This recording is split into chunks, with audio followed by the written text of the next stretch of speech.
Welcome this morning, Mosaic Church. My name is Andrew. I'm one of the pastors here at Mosaic Church, and I'm very privileged to be here with you in this morning. When Pastor Harry told me we need you, believe me, I was not scheduled to be here today. It was not the day, but God has sense of humor. Let me tell you why. Let me explain to you why. Let me tell you why God made me laugh when He said, "I need you there this day." Immediately I go, wait a second, 250th anniversary of the United States of America. And God knows how patriotic I can get and how crazy I am about this country and how much I love this land. And I was like, Lord, you knew that this day was for me. I needed to be there preaching in this day. And if you knew where God brought me from, if you knew where I come from a land where there's no freedom. I come from a land where you cannot open your mind or your mouth to say what you think because you could end up in jail. I come from a land where freedom is a dream, almost like too idealistic or not realistic. Are you taking your freedom for granted? Are you getting caught in all these things of the right or the left? Are you getting caught on these things of I don't like him, I don't like her, I don't like what they do, instead of appreciating? Does it take someone from outside to come and tell you how blessed America is? It doesn't matter your background, your political stand, what you think or what you don't think, what you believe and what you don't. America is a blessed land. And I know that we can all come together. It doesn't matter where you stand. And we can all agree on something. This is a blessed land. Perfect? One day will be. Not today.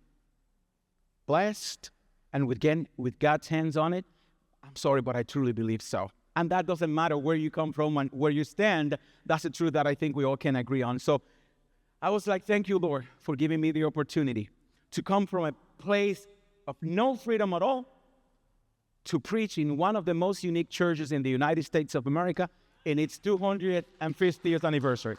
So glory to God for that. So I want to start today by saying that this series is all about stories. You're going to hear about different people's stories in these Sundays, and hopefully you can get something. But something I want to acknowledge today is that we all do have a story.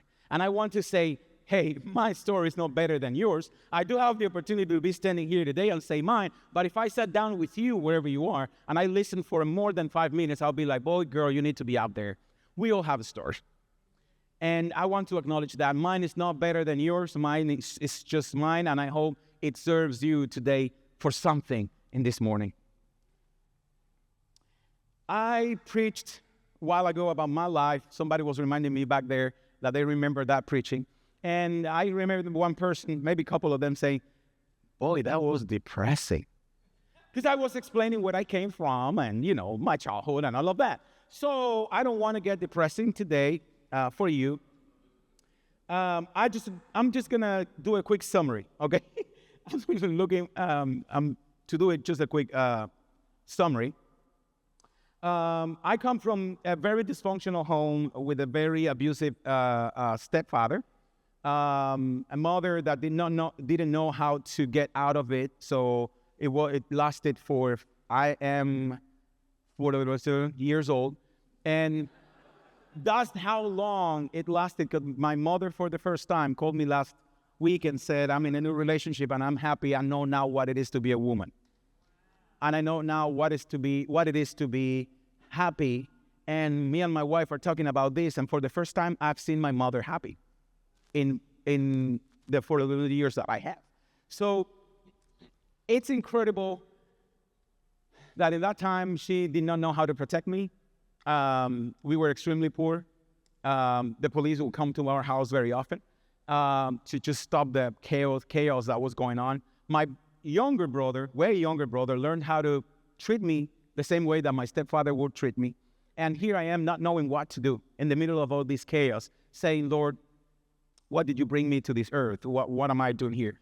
I remember standing there talking to some friends, and some of them would say, man, we look around, if our neighborhood, if your family, I mean, your house, your location was not in this neighborhood, this would be a really, really nice neighborhood, man. Wow.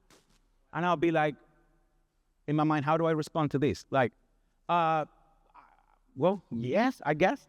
Well, I didn't have much to say because I knew it was true. They would sit down in their chairs to see the whole show going on, and punches and screamings and yelling and alcoholism and drug addiction. And today, multiple members of my family suffering from cancer in all of their bodies due to the alcohol abuse. And you name it, that's where this boy comes from. Is it making a little bit more sense why this is a big deal for me? Okay, I won't go deeper into this because you get the picture. If you can imagine more things, put those in there too, because those belong into my story too. Did I do something? I don't know. I haven't touched anything, I promise. But anyway, so this is not a story of self-pity. I just want to let you know. It is not a story of self-pity. Not today. Maybe 10 years ago, if you ask me, yes. But today, this is a story of redemption. This is a story of God's glory in my life. This is a story of how a black little pity boy from nowhere, from a forgotten town, and even before, from the shame of that forgotten town, gets to stand in a platform in the United States of America, best country ever. I know many of you don't agree. That's my opinion. And says, God has redemption for you. Because if he had it for me, this nobody who he made as somebody, trying to tell everybody all about somebody who saved my soul. You can be that somebody who blah, blah, blah, blah, blah, blah, who tells everybody. There is hope. I'm telling you, and I know it could get rough, and I know my story is not crazier than anybody's, and I understand that. But the end of the story, it is very similar for all of us. The outcome of the story is the same for all of us. It all depends on you, though. It all depends on you. So I want to start by saying that I always felt different. I always felt like I did not belong where I was. I was a special child. I hide behind having the best grades ever because there's nothing else that I could be proud of in my life, my family. My body, I was always smelling bad. We never had hygiene products and all of that. So my refuge was, I'm going to get the best grades ever. So I looked at the face of the rich guy and said, I'm number one in grades in school, huh? And that was the moment where I could feel superior. And I was fighting with, I never forget, Donald. Donald had this name, which that's a very American name, but that was his name. And I'll be like, Donald, it's between you and me. This guy was rich. He was number one. I was number one. He was number two. Then he would beat me down for a couple points, and I was number two. And it was the whole battle. And I needed to be better than Donald. Because there's nothing that I'm proud of in my life but my grades. And that was having God in my life already. But this kid didn't know. I was lost. I didn't know what I had. I just heard a whisper, but I didn't understand. So there was a lot of frustration. There was a lot of anger. There was a lot of, you name it. We're back on track. And I also always felt that I had a special calling. Like there's something special about me. And even though many times I was like, God, stop it. Okay? This is ridiculous. Like, look, who am I? What calling? What are you whispering? There's no calling for someone like me. And then sometimes I'll get back on track and the voice will be like, yes, boy, wait for it. Just get ready. And I'll be like, yes, I'm special. And there comes my stepfather and reminds me that I am not. Yeah, and that calling is there. Hey, you were meant for something. And I look around and I was like, meant for what? Meant for what? And I will look at the movies Saturday. Those here that are Cuban, they remember the two movies that they played on Saturday nights. And in Cuba, those two movies were like our window to America. That was the only moment where communist Cuba would let us see a little bit of America. And I would be like, if I was there in that place, then I would be meant for something. Because that's what I'm meant to be, not here. Little did I know. Always that constant inner voice saying, you are meant for something, you're special. And always me battling the thought of being special and being nobody. Being special and being nobody.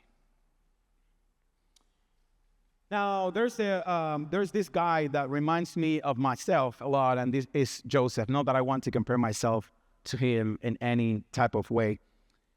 But when I look at his life, mine is pretty similar to his in many ways.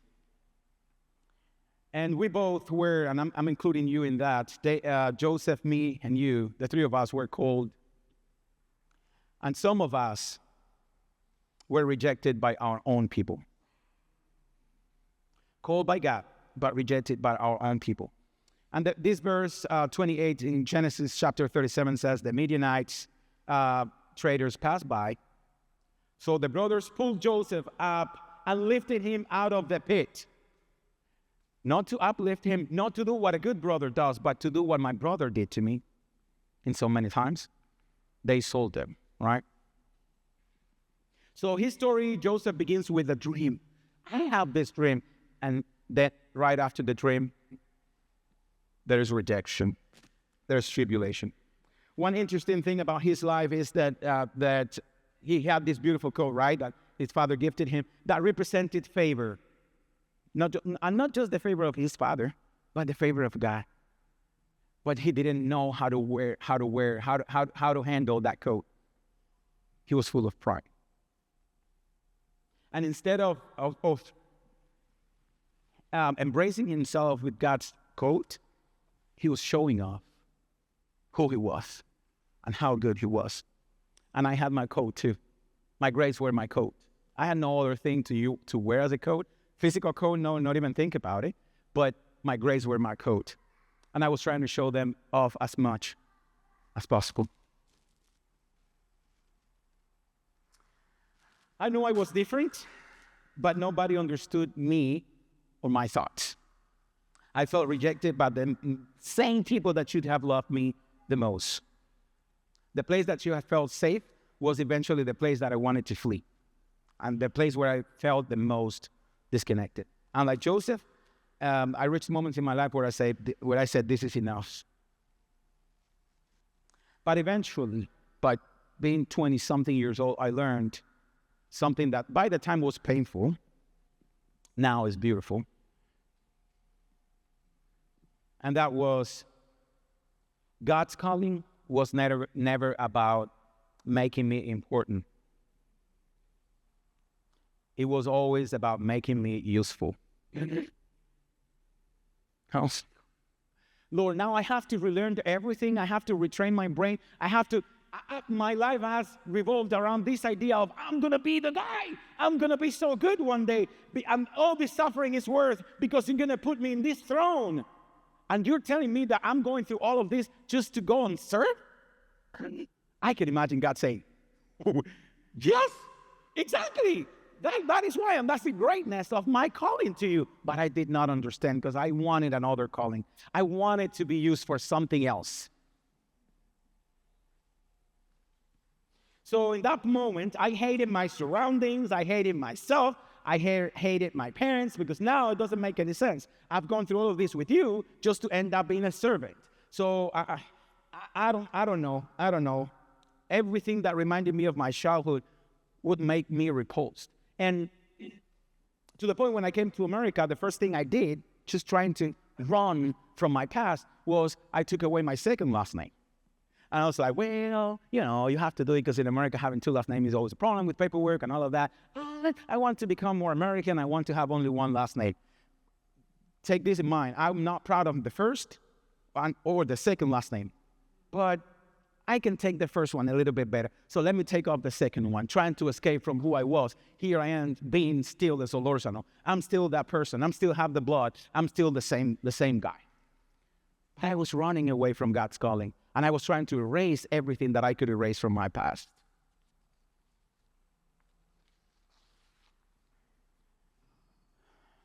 The truth is, God has you in a pit. I don't know if you are there right now, where it's dark, no hope, it's horrible, smells bad. God has you in a pit. The best thing you can do is try not to rush it, as I did. Go through the process, because eventually God is going to say, okay, get out of the pit. But if you're not ready, you're going to end up in another pit, because the thing is that tribulation prepares us for what is up to come. And the pit that Joseph went through was needed. But that was not all, because he didn't learn the lesson still there. And then he was sent, and you know the story, I'm not going to repeat it, he was sent to prison. Even darker than the first one. But he needed to get ready for what was up to come. Imagine that prideful guy, that guy that was so full of himself, being the governor, being one in authority, and his family showing up to him. Just think about that for a moment. I imagine him like, you are my brothers. Come to me. God said, nah, Joseph, that's not going to happen. I'm not allowing that. You're going to be humbled. Because to serve the way you're going to serve, you need to let go of all of that anger, all of that hatred, all of that past, so that you can become the great man that I'm preparing you to be. So the pit that you're going through, my brothers and sisters, it is not a punishment. It's preparation. So change and shift your thought. Instead of thinking I'm being punished for something I did, or I'm being unfairly here and I don't deserve this, change that to, thank you, Lord, for what you are preparing me for in the future. I'm ready. And I'm not going to avoid this. I'm not going to rush it. Take me through it. The only thing I ask you is, don't let me.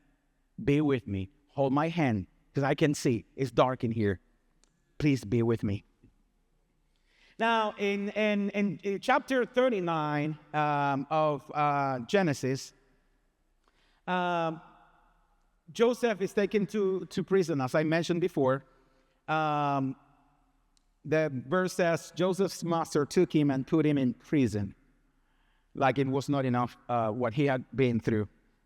And think about it, Joseph went from the pit, sold as a slave, to slavery. But then if it's not enough from slavery, he was sent into prison.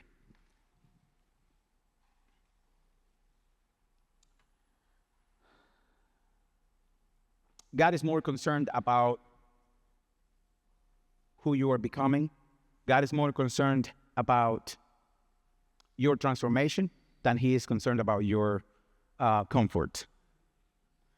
So sooner than later, your grades are going to mean nothing for you. They don't mean nothing for me now. Sooner the greater your comfort, whatever that is, your gifts, what you can do, your job, your money, your family, I'm not asking for that. Lord, I'm not asking for that. But sooner than later, your comfort could be taken away, because God needs to prepare you to be the man and the woman that he wants you to be. Joseph was originally left in the pit to die. And he was presented to his father as dead. So in some ways, he already was, thought and given as a lost cause.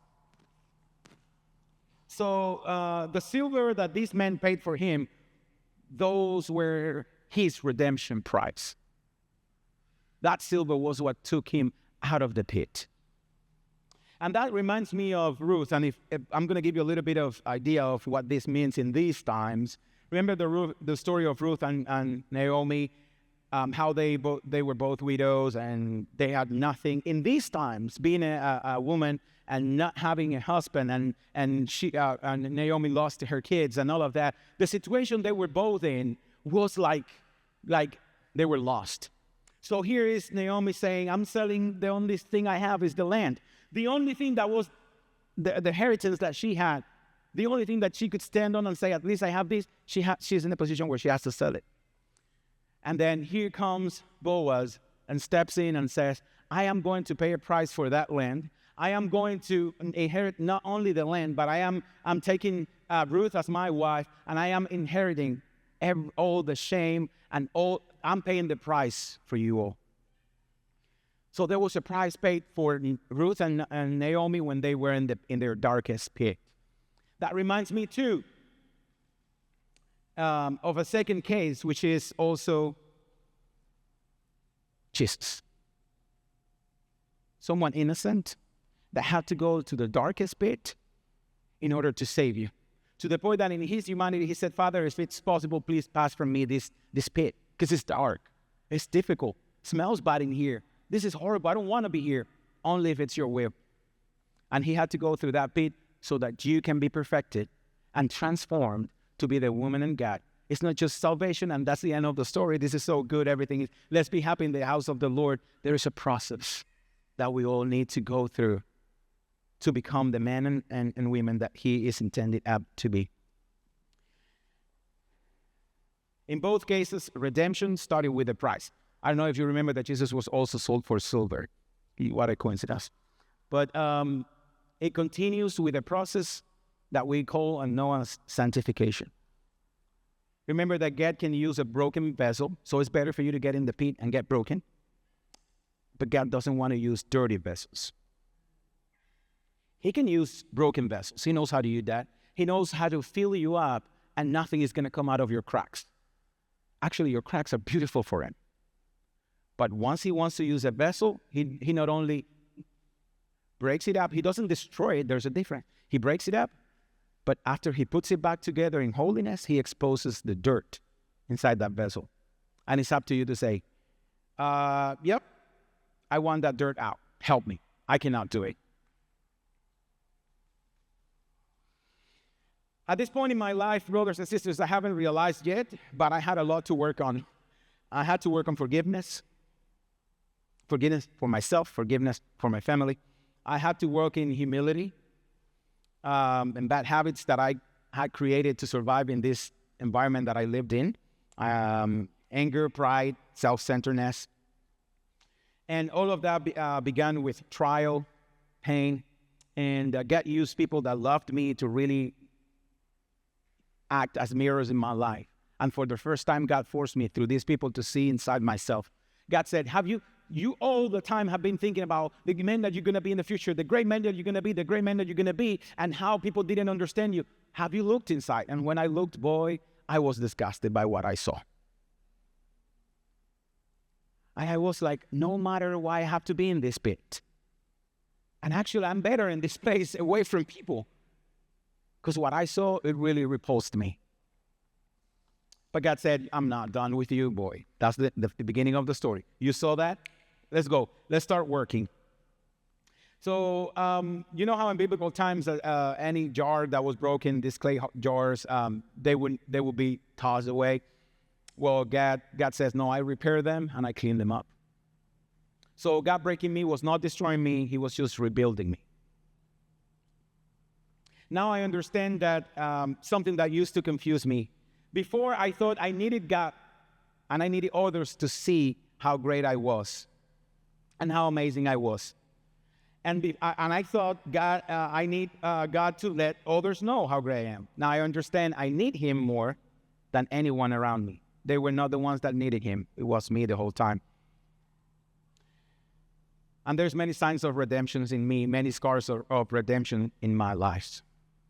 And the third thing I want to share with you today is in 2 chapters later, in chapter 41, verse 41, in the life of Joseph. So Pharaoh said to Joseph, I hereby put you in charge of the whole land of Egypt. That boy was ready. That boy was ready to receive his family, look in their eyes and not hate them. It took me a lot to get ready. And still today is a working process because my family continues the same patterns. And when they talk to me and they tell me what they do and how they live their lives, I'm like, and my mom told me a couple months ago, I don't know you. Who are you? I said, what are you talking about? And it's like, you've become someone that I admire so much, but I even feel like I respect you, but even more, I feel like I'm afraid of you, like in a good way. Like I need to be careful when I talk to you. I need to pick my words. You're so awesome.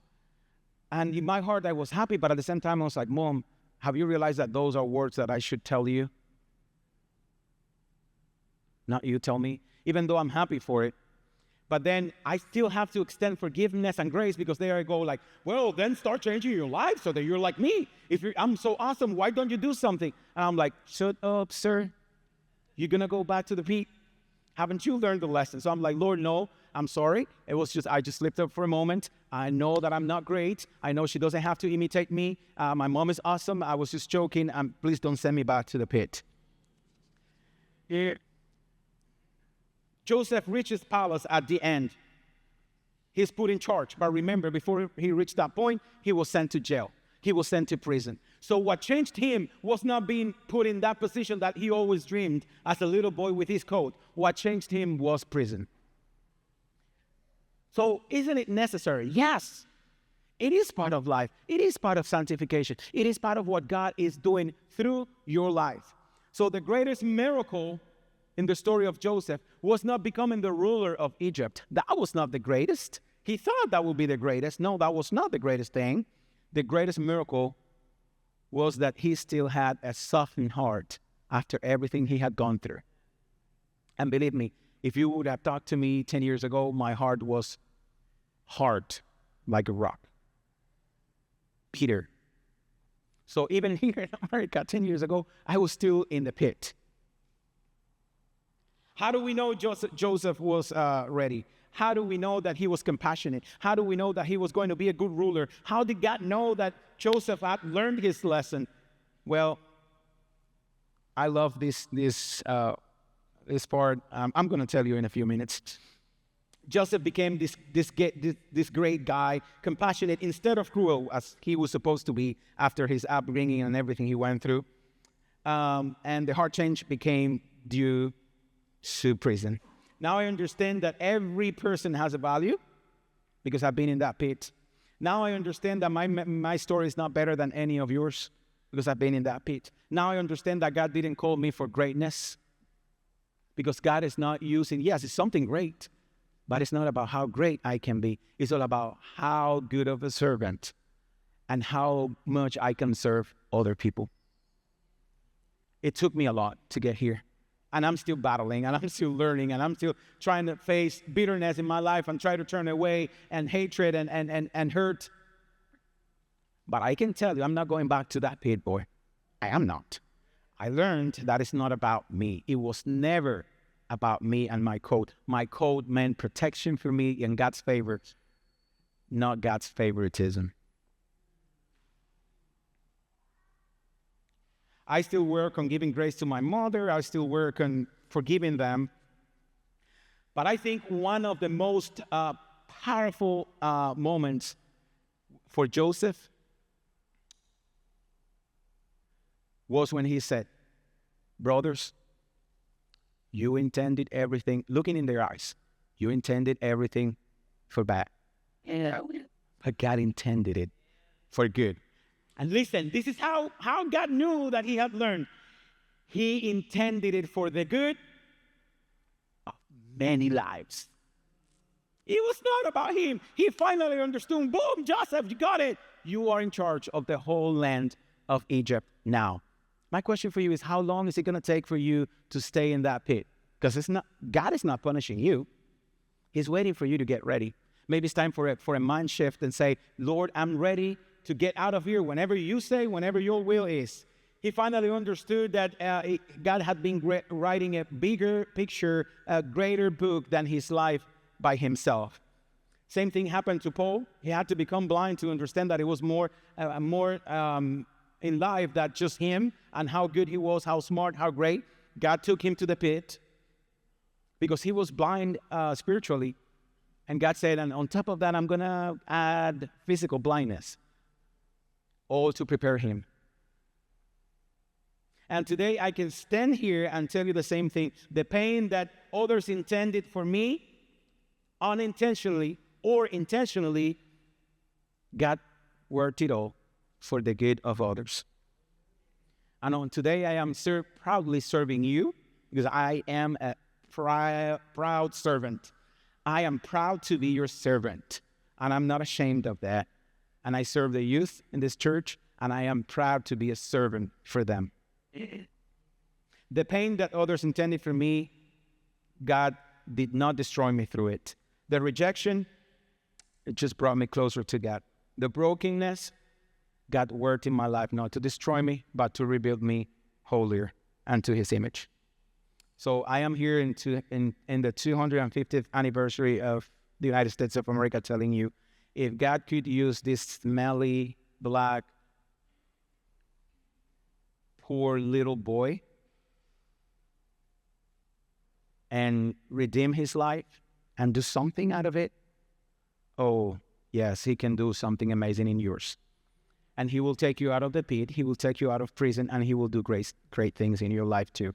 And I want to tell you that some of you may still be in the pit, some of you may still in prison right now, in that season where it's dark, we don't like it. Well, and maybe you're battling, I don't know, bitterness or lack of forgiveness or whatever you're battling. Let me tell you, God is with you in that battle. Give him his place. Understand that he's preparing you, not punishing you, and he will take you out of that pit when it's the time. God never wastes tears. He never. So every tear that you've shed, listen, that one was needed too. The last one that you shed, it was needed. God never wastes pain. God is preparing you for something great. Sometimes we allow things to fall apart. He allows things to fall apart just to put them back together in holiness and completeness. So today I can say, I did not do it. It was not about me. God did it. If he did it in my life, he can do it in yours. I just want an amen if you believe it. And I'm finished with this. Do you believe that God is going to take you out of that pit? He will do it because it's not about you. It's about him and his grace.